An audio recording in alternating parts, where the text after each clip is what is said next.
This is CGTN, China Global Television Network.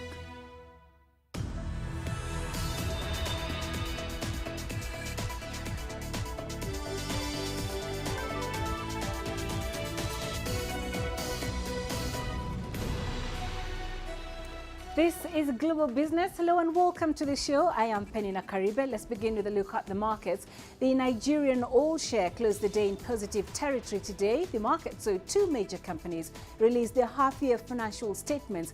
Zenith Bank posted a net profit of about $257.8 million, while Guinness Nigeria grew its profits by 110% to about $306.1 million.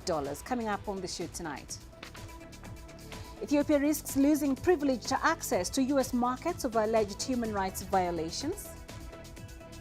Troubled South African national flag carrier to resume operations later next month. And the transformative initiative that's creating green spaces from dump sites in Nairobi. While leaders are condemning the deadly attacks outside Kabul's airport, a branch of the Islamic State has claimed responsibility for the twin suicide bombings on Thursday that killed over 170 people and injured at least 200, according to local health officials. 13 American military personnel died in the blasts. The United Nations Security Council condemned the attackers for targeting civilians and personnel assisting in evacuations. Thousands had been gathering at the airport trying to leave Afghanistan. Some of the witnesses of the attack have been speaking about the incident. Now, China expressed shock and condemnation over the Kabul airport attacks and urged all parties to help ensure the safety of people.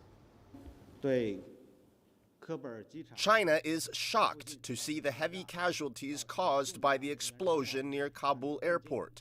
We strongly condemn the attacks. This incident shows that Afghanistan's security situation is still complicated and severe. We hope all parties will take the effective measures to ensure a smooth transition and ensure the safety of Afghan citizens and foreigners. Over to Ethiopia, where the humanitarian crisis in the northern region could affect its eligibility to export goods to the U.S. under the African Growth and Opportunity Act. In a virtual meeting with Ethiopian Chief Trade Negotiator Mamo Mihretu, U.S. Trade Representative Catherine Tai raised the issue of alleged human rights violations in the region of Tigray, which erupted in November 2020 and has now spread to neighboring regions. The UN adds that war crimes may have been committed by all parties to the conflict. Ethiopia exported goods worth $239 million to the U.S. in 2019 under AGOA. By June this year, Ethiopia had exported $128.7 million worth of goods under the program, consisting of apparel and leather products. And on Friday, United Nations Secretary General Antonio Guterres warned of a humanitarian crisis unfolding in northern Ethiopia's Tigray region. He described the situation there as a catastrophe. The human price of this war is mounting by the day. A humanitarian catastrophe is unfolding before our eyes.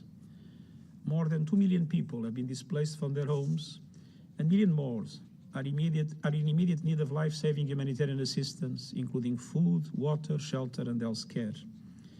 At least 400,000 people are living in famine-like conditions. All right, let's discuss the possible loss of AGOA privileges with Mesfin Tegenu, the chairman of the American-Ethiopian Public Affairs Committee, and he joins us from Kennett Square in Pennsylvania. Thank you very much for joining us, Mesfin. The U.S. says the Tigray conflict could affect Ethiopia's future AGOA eligibility if unaddressed. What impact would Ethiopia's removal from AGOA have on the country's economy? Well, the idea that Ethiopia could be removed from AGOA is very concerning to us, and it will have a disastrous impact on the economy. The country at this point is suffering from ongoing conflicts and the COVID-19 epidemics, as you all know. And as an organization that advocates for a strong relationship between the United States and Ethiopia, we can't believe this is being considered at this time when the Ethiopian people need it most. So the impact will be disastrous.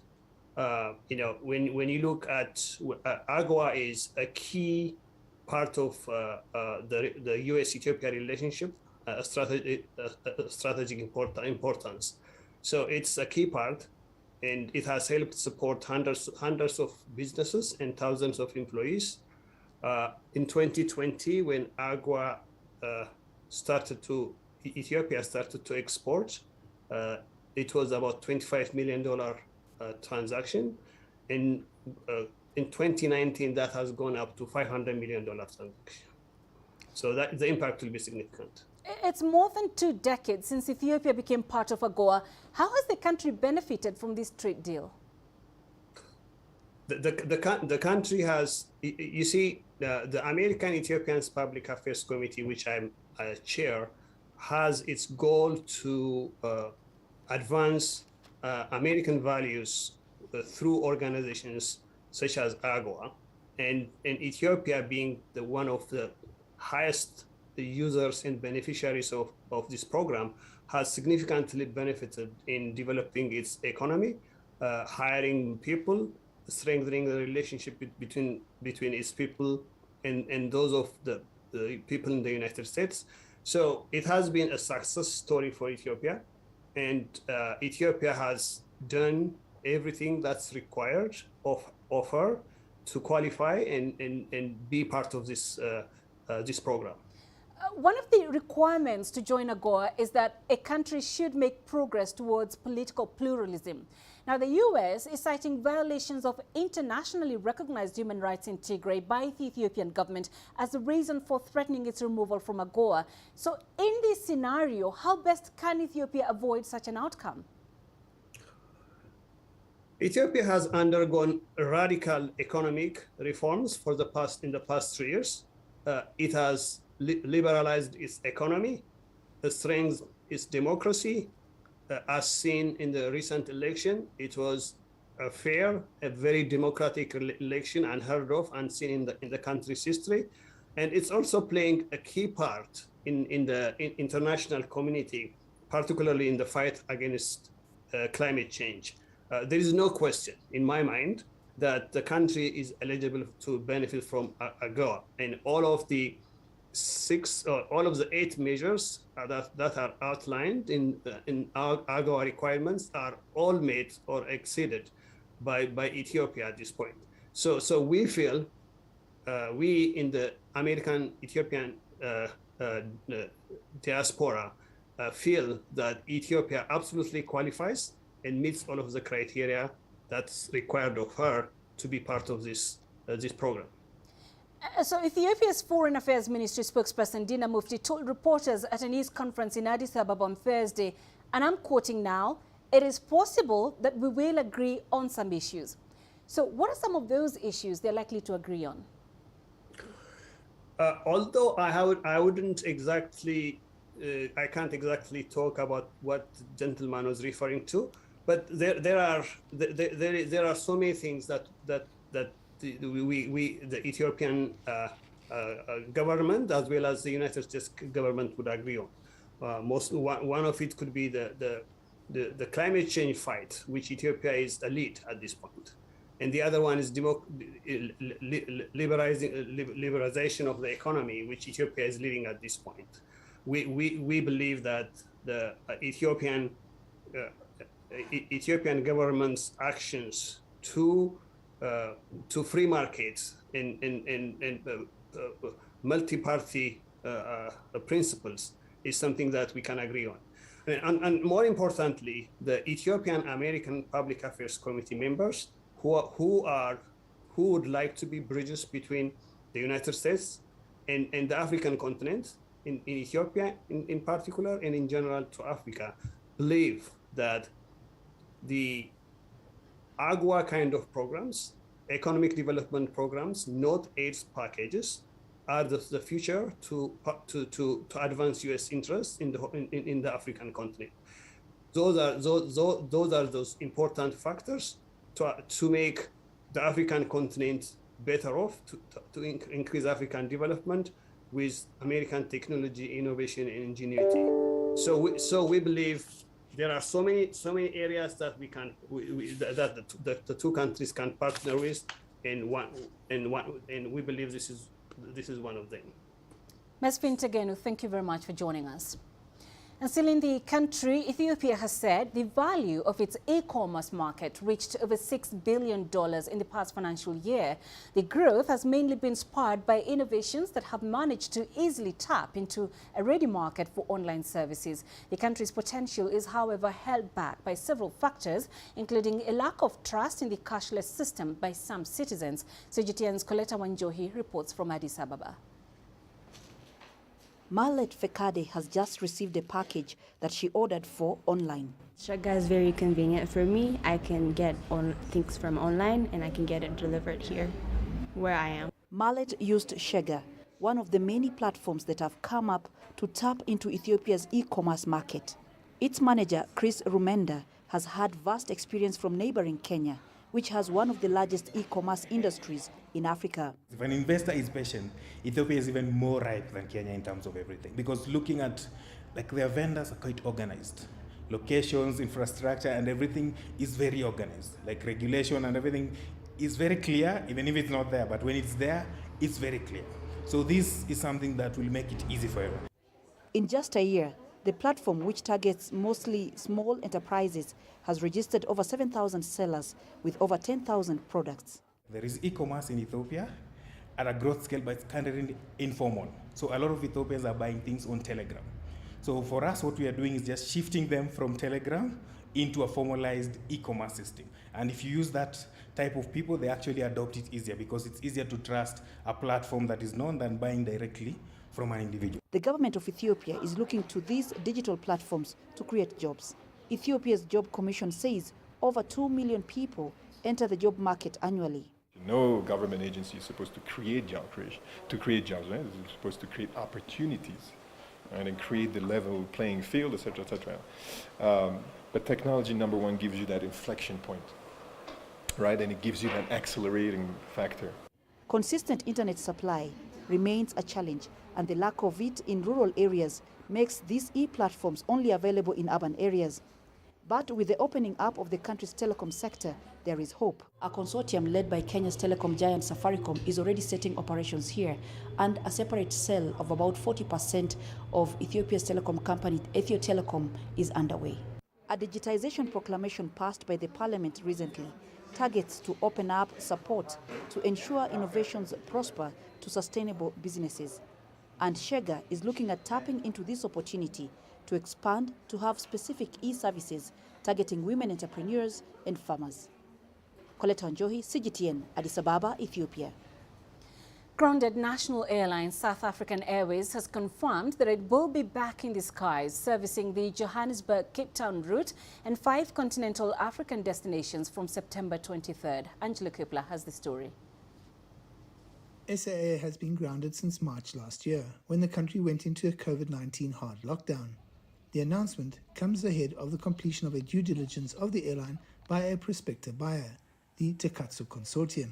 Before the due diligence was completed, it seemed particularly inexplicable that they were going to paint themselves into a corner by announcing a start date, because if they're then compelled to start, essentially they're using a lot of global airlines resources, which is part of the Tekatsu Consortium, then the consortium would probably be able to pretty much dictate the terms of the strategic equity partnership. Some questions have been raised about SAA entering the highly competitive passenger segment, when initial indications were that they would restart operations in the cargo sector first. We've now got Comair back in the market with its BA and Kulula brands. So there's enormous oversupply in the domestic passenger market and even in the regional market, with Airlink having stepped in and eaten up a lot of the routes that were being operated by SA Express and will now be operated by SAA. The only routes that may work for SAA would seem to be the Accra route and the Kinshasa route, as they don't have immediate competition on those. Concerns have been raised about the airline's current business plan developed by the business rescue practitioners. And honestly, the numbers are appalling. The original business rescue plan was completely unrealistic when it was calling for a break-even with loads in the order of 60%. Now, no airline really can survive with 60% loads these days. you need to be looking at 70% as a minimum, more commonly 75%. The new numbers are indicating that the business plan is in fact suggesting a 25% load factor. And that just means that the airline is going to be hemorrhaging cash at an absolutely extraordinary rate. It's been a long time coming, but SAA is finally going to get off the ground, and hopefully it'll be sustainable and stay off the ground. I'm Angelo Coppola for CGTN in Johannesburg, South Africa.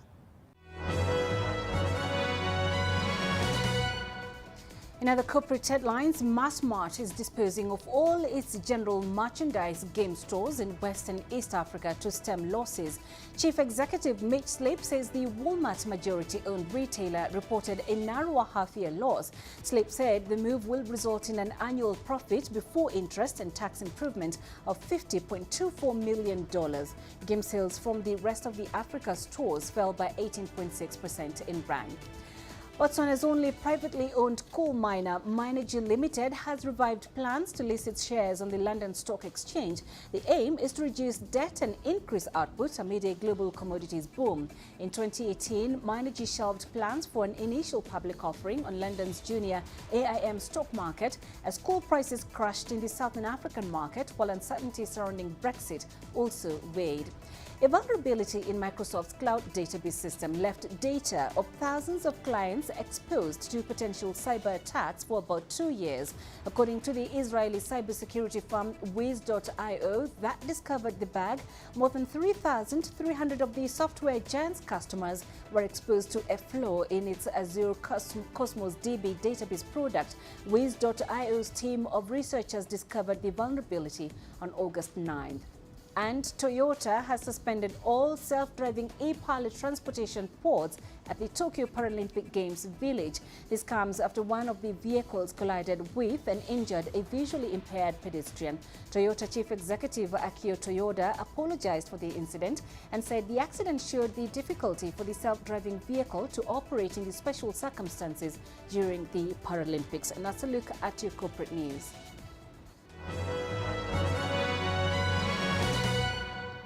This is Global Business. Still ahead.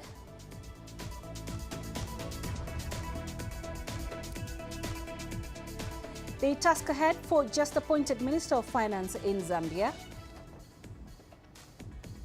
And Africa's biggest economy records a 5% growth in the second quarter of this year.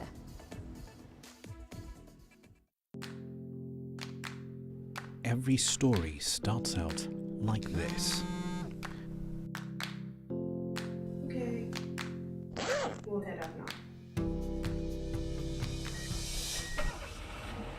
But beyond the rush of the numbers, there's always a more fundamental question. What happened? Who has been affected? When market-moving decisions are made, who's responsible and why?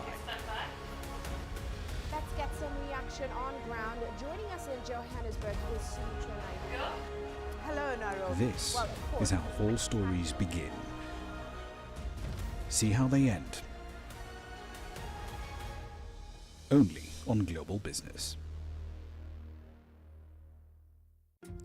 Africa is the nexus of enterprise, and Global Business will tell you why it matters. From the mega investment projects to multi-billion-dollar mergers and acquisitions. Africa today collects, just in terms of revenues from taxes alone, $545 billion a year. If you take 10% of that and you devote it to the energy sector, problem solved. All this on Global Business, weekdays at this time on CGTN.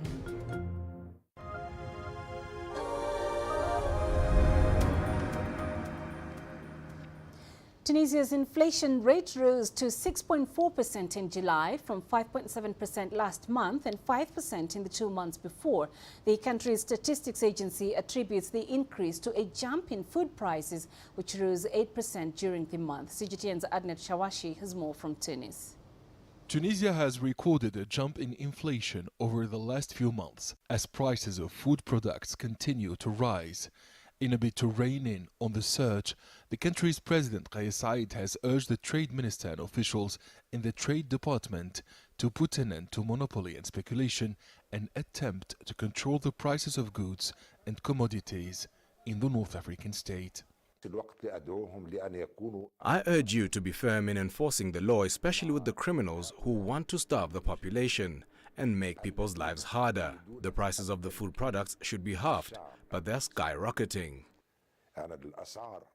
Despite the president's call, the prices of fruits, vegetables, meat, fish and all basic products are creeping higher. Many Tunisians are complaining about their weak purchasing power. All food products are more expensive each month while our purchasing power is weak. Food store vendors have not listened to the president.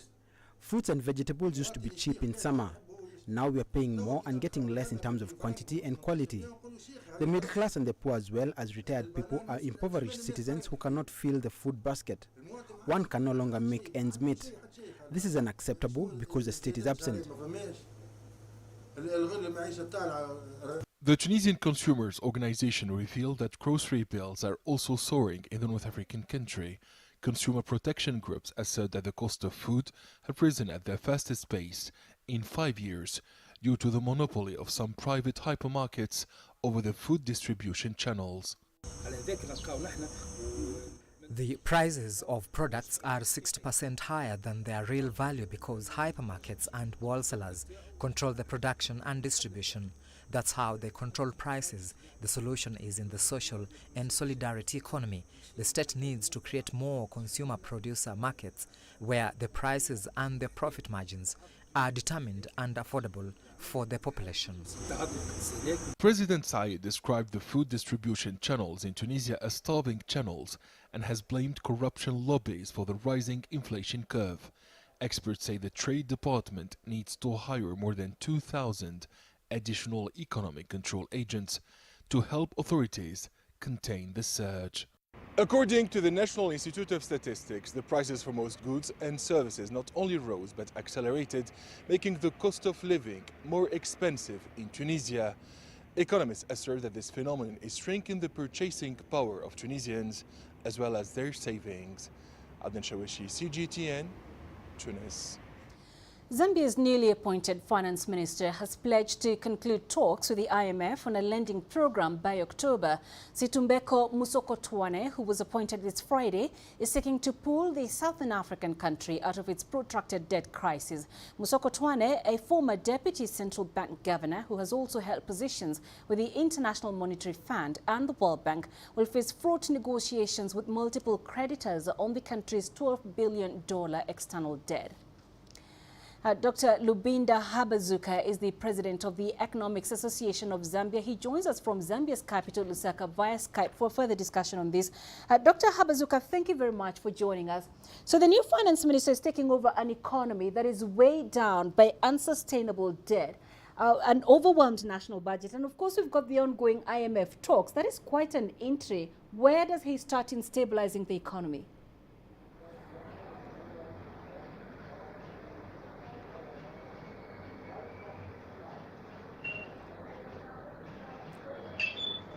Dr. Habazuka, can you hear me? Yes, I can hear you. Oh, perfect. So we were just talking about the new finance minister and what an entry he's got, an overwhelmed national budget, unsustainable debt levels, the ongoing IMF talks. Where does he start? Well, I think that, first of all, the newly appointed Minister of Finance, I think that he has enough experience to come and take over the finances of the country. This is a person that has served in the capacity of economic advisor to the President Levi Mwanawasa, who saw the country accomplish the HIPIC procedure, which saw Zambia's debt cancelled. Then he served as Secretary to the Cabinet, Secretary to the Treasury, and then the fourth Republican president appointed him as minister responsible for finance. During a period where we recorded, heavy injections in from the mining sector, and there was a bit of some stability in terms of national economic development. So I think this person comes with vast, experience in handling the economic affairs of the country. So first on his agenda is the debt. I think we have had debt payments paused for almost a year now, and the world is opening up, business is opening up. We expect that debt to be repaid, and I think there's going to be some talks in terms of restructuring of the debt. I think that is one of the issues is going to come and tackle. Then also financial leakages, trying to ensure that government gets the value for the money for its contracts, and also just public finances. His major challenge, of course, would be revamping the economy amid the COVID pandemic. Zambia's economy, just like economies of any other country, has been badly hit by the COVID pandemic, and Zambian is an import based country and depends on copper and cobalt for 80% of its foreign exchange inflows. He's very lucky that he has found reserves over $3 billion US dollars. I think the reserves he's finding are more than what he left in 2011 when he was finance minister. But he's finding an external debt of over $12 billion versus the 1 something billion dollars that he left in 2011. So it's quite interesting to see how he's going to move around and maneuver around public finances and basically revamp this economy. All right, Dr. Lubinda Habazuka, thank you very much for joining us tonight. Nigeria's economy grew by 5% in the second quarter of 2021 from the 0.51% recorded in the first quarter of the year. That's according to figures released by the country's National Bureau of Statistics. It's the third time Nigeria has recorded a positive growth index after 2 consecutive quarters of negative growth in the second and third quarters of 2020. CGTN's Deji Badmas reports. It's the fastest pace of growth for the Nigerian economy since 2014. It's also a clear indication that Africa's largest economy is now effectively on the path to full recovery from the crunch it experienced in 2020 as a result of the COVID-19 pandemic and the consequent collapse of oil price. The 5.1% growth rate is an impressive performance when compared to the negative growth rate of -6.10% recorded in the second quarter of 2020, indicating a rebound in business and economic activities. The growth was largely from what you may call base effect, from the fact that the GDP figure in second quarter of last year contracted by 6.1%. So moving from a period where there was almost total lockdown of the economy to a period in the current year where economic activities are resumed. So you are measuring a base that was almost zero with a base that had some economic activities. And that's why we saw such material increase in GDP. The non-oil sector contributed a huge chunk of 92.58% to the nation's GDP in the second quarter of 2021. It grew by 6.74% in real terms in the same quarter. But in a twist of events, sectors of the economy which had performed well during the peak of the pandemic witnessed slower growth, while some which performed poorly saw a rebound. One clear example is the ICT sector, which grew 16.52% in the second quarter of 2020. It only grew 5.50% in Q2 2021. If you look at the ICT sector, we've seen, like you rightly pointed out, we've seen a consistent decline in the growth rate. And I think it has to do with the policy environment. One part of it could be related to security issues. In the Northeast, I know a lot of their facilities are actually attacked regularly, frequently. And I think that may also be happening in the Northwest. But beyond that, we also have an environment where some of the policies of the government are constraining expansion of further investment in that sector. We saw the issue of suspension of registration of SIM cards, which led to a reduction in the number of active lines. Of course, a reduction in active line will mean that the level of service, the volume of services will decline. While oil accounts for the bulk of Nigeria's revenue, its performance in the second quarter of 2021 does not leave much to be desired. With an average daily production of 1.61 million barrels per day, it declined by 12.65%, contributing 7.42% to total real GDP in the quarter. what's basically happening is that we're not doing well in terms of crude oil production, which is one of the key factors you look at when you're computing oil GDP. For several reasons, issues relating to OPEC cuts, the fact that OPEC is also extending some of these cuts and to ensure that crude oil price remains very high.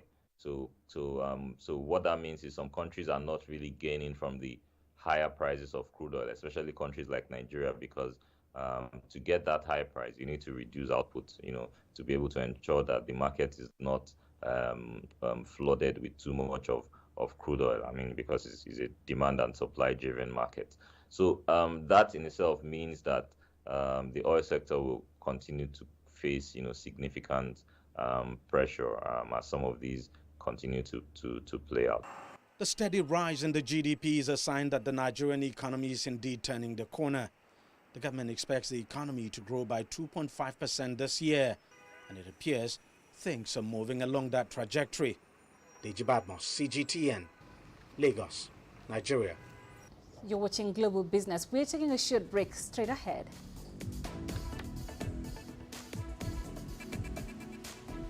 The annual meeting of central bank heads, the Jackson Hole Symposium, kicks off. And how artificial intelligence could soon feature on your dinner table.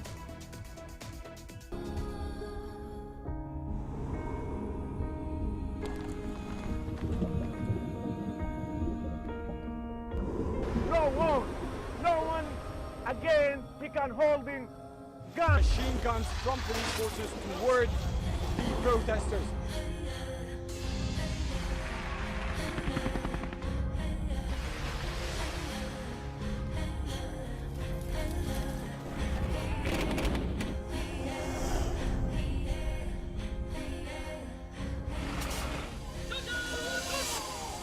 Were you worried about your life at that particular time? Not at all. The Excellency, thank you very much for your time. What is your assessment of the state of the continent today? Africa has the potential to power itself. Excuse me.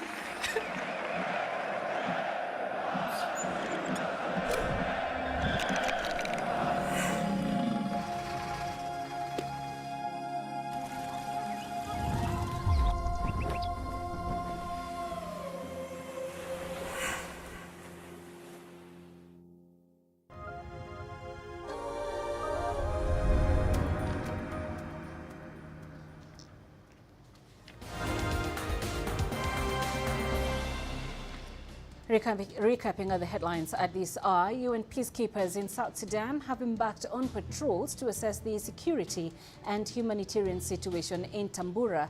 The region in western equatorial state is experiencing intercommunal conflict. The patrols follow recent violence that has seen over 28,000 people flee their homes.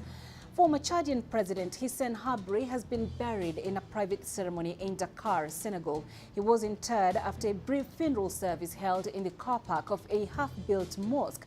Habré died of COVID-related complications while serving a life sentence for war crimes committed during his tenure. It was a low-key ending for a man who ruled Chad for 8 years. He fled to Senegal after being overthrown in 1990. 1 year after the World Health Organization declared Nigeria wild polio-free, the nation is now battling another form of polio. Health officials say over 100 cases of circulating vaccine-derived poliovirus type 2 have been detected in Nigeria since last year. And the World Health Organization has advised wealthier nations to reconsider the rollout of booster shots due to vaccine access inequality. Many poorer nations are still struggling to provide first doses to their populations. Those are the other stories making headlines today.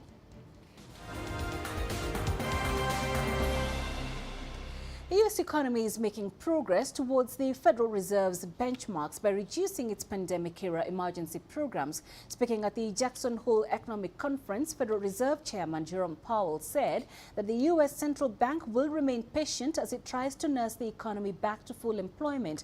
His remarks come amid a high rise in inflation and discouraging job markets. We would continue our asset purchases at the current pace until we see substantial further progress toward our maximum employment and price stability goals, measured since last December when we first articulated this guidance. My view is that the substantial further progress test has been met for inflation. There has also been clear progress toward maximum employment. Each August for the past 4 decades, the world's central bankers, including members of the U.S. Federal Reserve, gather in the U.S. state of Wyoming for an economic symposium. Monetary policy is typically a prime topic of discussion. This year's event is taking place online because of the COVID-19 pandemic, a crisis that's weighing heavily on the Fed as it considers future actions. CGTN's Hendrik Simbrani reports. The scenery is magnificent. The issues are often weighty when central bankers, policymakers, and economists meet at the Economic Policy Symposium in Jackson Hole, Wyoming. It's good for them to be rubbing shoulders so that all the good ideas get passed around. Rubbing shoulders, economist Miles Kimball says, in a virtual sense. This year, this area will be left to the tourists. The annual summit, online due to the pandemic, comes as many global economies begin to regain their bearings after the past year and a half.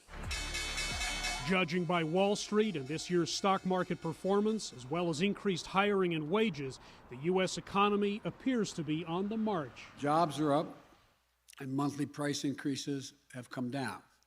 Economic growth is up, the fastest in 40 years, and unemployment is coming down. The U.S. Federal Reserve has used $120 billion a month in bond purchases to support the economy, but some Fed officials think it's time to taper that program, given evidence of higher inflation in a recent report. What you see is that it came in significantly higher than expected, but essentially all of the overshoot can be tied to a handful of categories. It isn't the kind of inflation that's spread broadly across the economy. Rental cars, airplane tickets, and hotels saw higher prices, which you would expect, Fed Chair Jerome Powell says, when an economy reopens.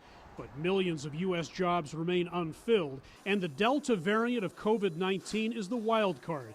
It could slow consumer spending once again. The Fed believes that the underlying inflation rate, once we get out of the pandemic, is not so high, but nobody knows how high that'll be until we get out of the pandemic. I think the big issue really is the pandemic itself. Kimball, who argues negative interest rates are a better way of stimulating the economy than inflation, thinks Powell has done a good job overall. What do we want? Climate justice. Climate activists, some of whom oppose his renomination, believe the Fed should be much more aggressive in stopping banks from financing fossil fuels in the future. We can either say the Fed has never done this before, even though they have the legal authority and mandate to do so.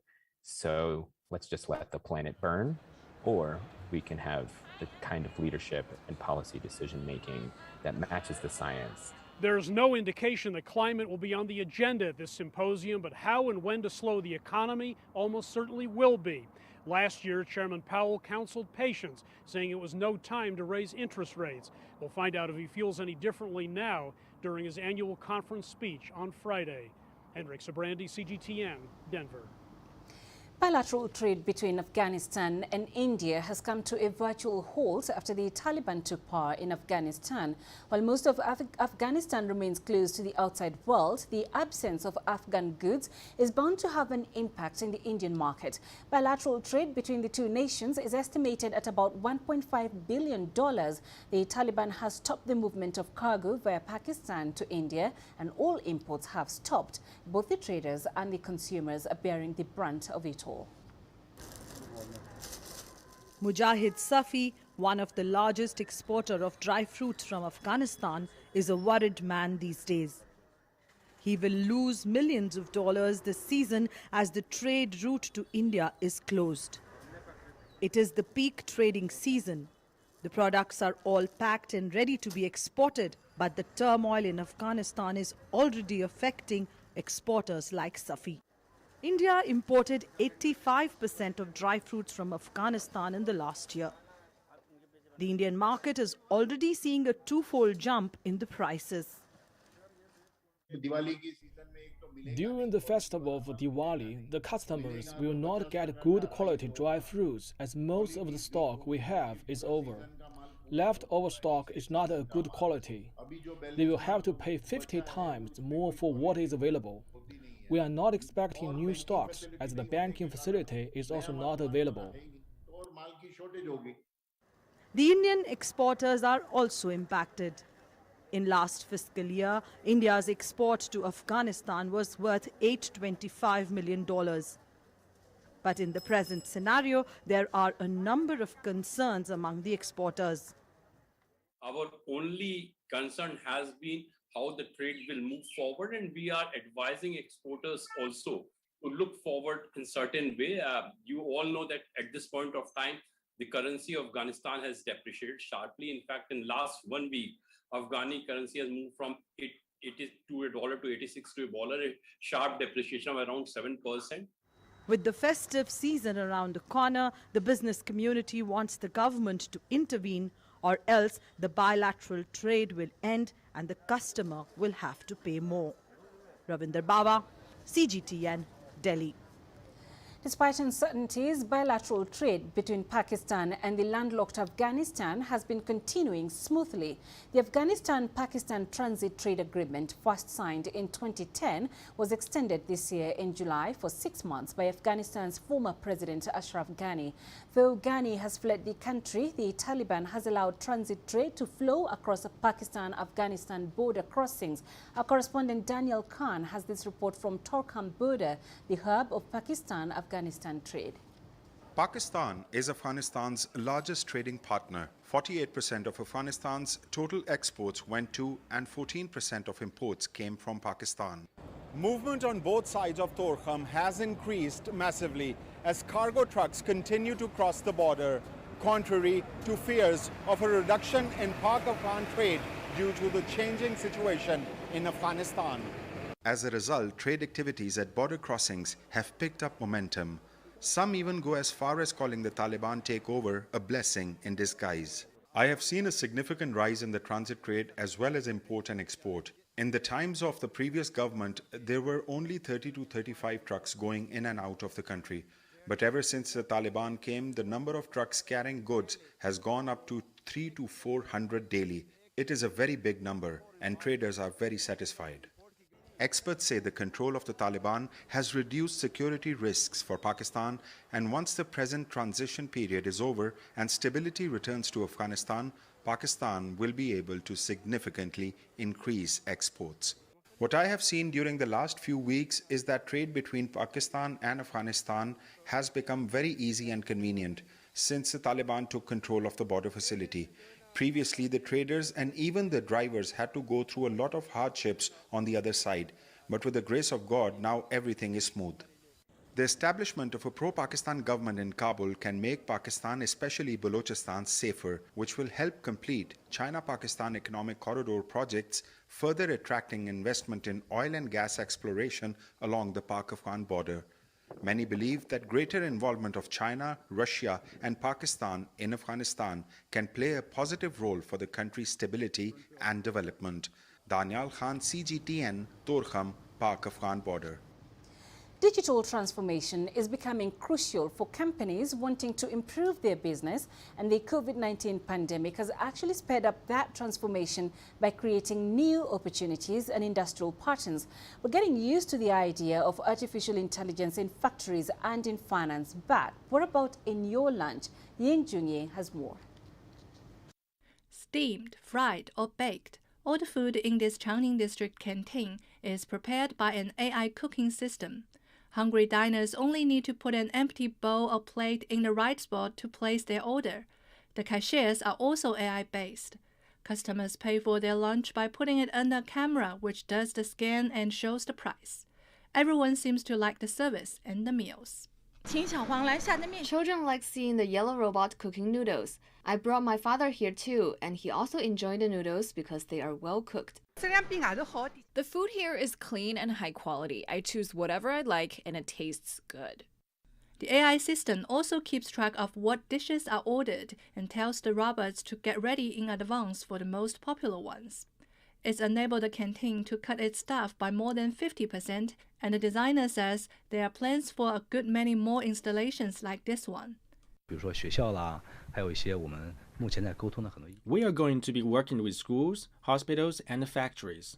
By the end of the year, there will be dozens of canteens opened using the system. Some catering companies also want to use our system to improve their kitchen, as the no-touch system and equipment can support the COVID-19 prevention. 这样的话对防范疫情是很有帮助的。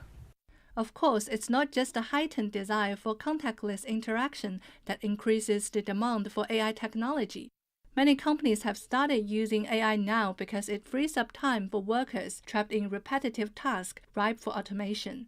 Experts caution, however, that since AI applications like this are based on a large quantity of collected data, protecting that data and managing it properly inevitably becomes an issue. 人工智能在各领域的这个应用为它本来。We have seen burgeoning applications of AI in many sectors, but the development of AI technology depends on data collected by the applications, and some of that could be private information. So many companies are also working on how to use AI while protecting the privacy of individuals. 更好的这个把数据能够更好的应用在这个各个方面。 On Friday, the Standing Committee of the National People's Congress passed China's first private information protection law to prevent businesses from collecting sensitive personal data and to crack down on crimes like online fraud and data theft. The law takes effect in November. 殷俊一 ICS for CGTN Shanghai. Artificial intelligence, drones and predictive policing are all being used by the Dubai police in Oyun, an advanced surveillance program that utilizes data analytics to prevent crimes and respond quickly to emergencies. It also helps the police to reduce traffic accident deaths and congestion. Jacob Greaves takes a look at how the program works. A Dubai policeman might be behind the wheel, but artificial intelligence is helping drive the response time. The Gulf Emirate is increasingly trying to integrate smart systems into its operations. It's all being coordinated here at the Command and Control headquarters, with the goal of reducing the time it takes for emergency services to get to an incident. The interactive map is a smart program that analyzes results and allocates resources based on data stored, as well as locating the hotspots for patrols in order for patrol cars to be able to concentrate on these hotspots and patrol them in a better way. Here at the Command and Control Centre, Dubai Police have around 300,000 cameras at their disposal, all for a population of just over 3 million people. It's all integrated with smart systems such as cameras utilising artificial intelligence. The police show us video of some of it in action, including drones equipped with facial recognition technology. They say their AI programme is part of making Dubai one of the safest cities in the world. But the UAE's human rights record has previously been called into question, and increased surveillance could raise further concerns. That said, similar technology is used by other police forces around the world. And in Dubai, the hope is that rather than just respond to crime, they'll now be able to predict it. Food now is made through AI. Cars are now driving by itself, of course, the Tesla. So it's not that hard. It's not that hard. How did we find the idea? The amount of data that we have in our system. So we were like, why don't we use it in a way that will help us? Like we have all this data stored. So maybe we can predict the crimes. So through a specific algorithms and calculations, the prediction system worked. AI algorithms use historic data surrounding a crime such as burglary. It might sound like a work of science fiction, but Khalid says individuals' personal data is not used, only information such as where and when, allowing officials to allocate resources to potential at-risk areas. The system is specifying and predicting the crime itself. Like it wouldn't predict, of course, the human being. It will go on the data of the locations and the time and the timing of the crimes, not the people. We don't predict people doing crimes, of course. For now, these programs remain in their early stages, supplementing traditional police work rather than replacing it. But the future could see them increasingly take the driving seat. Jacob Greaves, CGTN in Dubai. Let's look at commodity prices. Gold prices firm just below the key $1,800 mark today as investors geared up for the U.S. Federal Reserve's Jackson Hole Symposium. The precious metal this week extended its recovery from a more than 4-month trough hit in early August, rising 0.6% with investors glued to the Fed Symposium. Oil prices rose and were on track to post big gains for the week on worries about supply disruptions as energy companies began shutting production in the Gulf of Mexico ahead of a possible hurricane forecast to hit on the weekend. Still ahead on Global Business.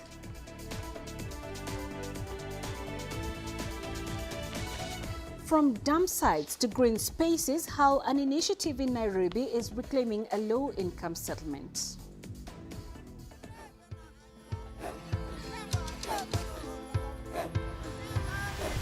Africa is a continent of diversity, with varied climates and enchanting geography, and a people so distinct, but with a shared enduring spirit. We are at the heart of the continent to bring you the untold stories. Let's have a look. We celebrate Africa as it shapes its own destiny. Tunis, Cairo, Syria, Juba, Johannesburg, Ethiopia, Tanzania. Africa Live. Find your voice.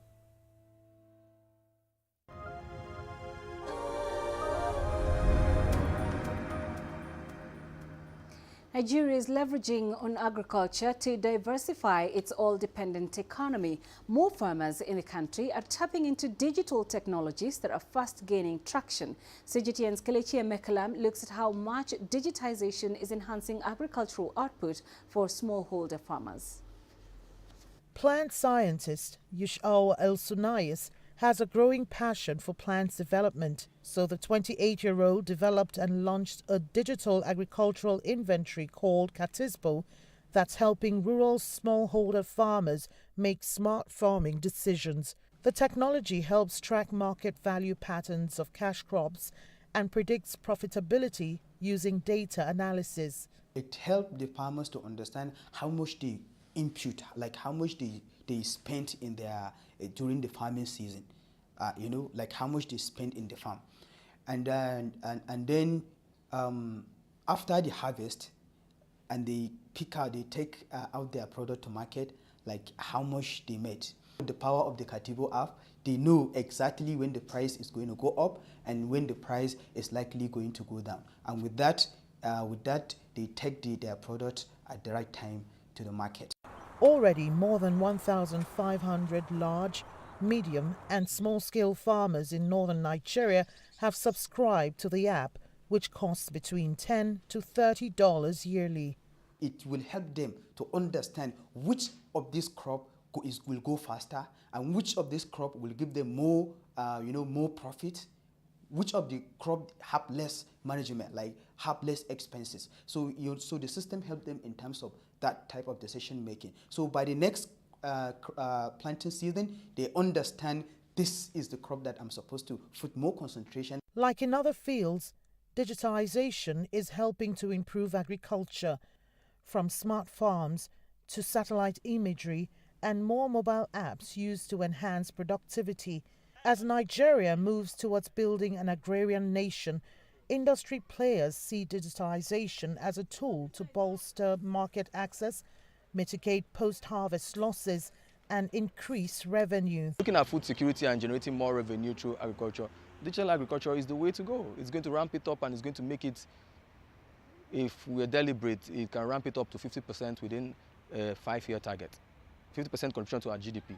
Because once you make it digital, you enhance it, you make it faster, you make it smarter. So what should take you normally a year to achieve, you can actually digitally enable it and achieve that in less than such period. Nigeria's agricultural sector currently contributes 23% to the national GDP. 90% of the sector is driven by smallholder farmers, mostly residing in rural areas with little or no access to digital technology. Efforts by the government to ramp up digital infrastructure in rural regions haven't been significant. Nigeria is lagging behind a lot on digital literacy. One thing is the digital literacy. Another thing is the digital infrastructure. Those are the two critical things that enable digital agricultural awareness. So we need to up the game. Public-private sector needs to up the game in digital literacy, first of all, especially as it connects to agriculture, because agriculture is the highest employer of labor. Besides low digital access, insecurity, access to credit, and poor infrastructure have continued to hamper the progress of smallholder farmers. Many, like Yushao, aim to help farmers boost output using digital technology, but fundings are limited. Agric experts recommend that government partners with private tech developers to harness the gains of digitalization in the agricultural sector. Kelechi Emekalam, CGTN Abuja, Nigeria. A decade ago, a patch of land in Nairobi's Dandora area was a dumping ground for the trash of the city's wealthier residents, with scarcely a plant to be seen. Thanks to Charles Gachanga, children can now play on the grass and locals relax among avocado trees in a neighborhood that formerly reeked of garbage. A decade ago, this was a steaming dump site where Nairobi's wealthy sent their trash. Now it's a colorful oasis of greenery that had become all but extinct in the low-income neighborhood of Dandora. It was not easy, as I did the entire drainage and entire corridor from the entrance of Master T's to down here, almost 2 guys, and a third one helped us. Their project has inspired a network of similar community-built green spaces. 20 in Dandora alone. We try to bring nature closer to the people because nature is very good even for your mental well-being, you see. And considering the Dandora, that mental state that people are thinking of crime, people are just thinking crime and the negative. We try to bring that positive mental setback to the community. Although Mustard Seed receives donations from foreign foundations like the Awesome Foundation, maintenance costs are covered by community contributions. Those living near Gashanga's green space pay 100 shillings a month, less than $1, for maintenance. We cleaned and put the cabros, and our aim was to bring that estate name back. Yeah, we believe that Dandora is not a slum. Dandora is an estate. And that's how we've gotten it back to how it is now.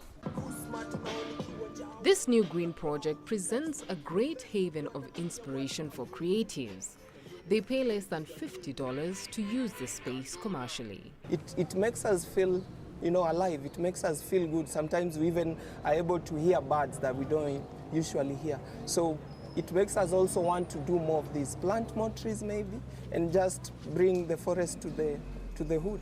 It's clean, it's peaceful. We don't have if you tell somebody that you did a video in this place, you wouldn't probably believe that this is Dandora. Yeah? So it has actually tried at least to level us up in a way.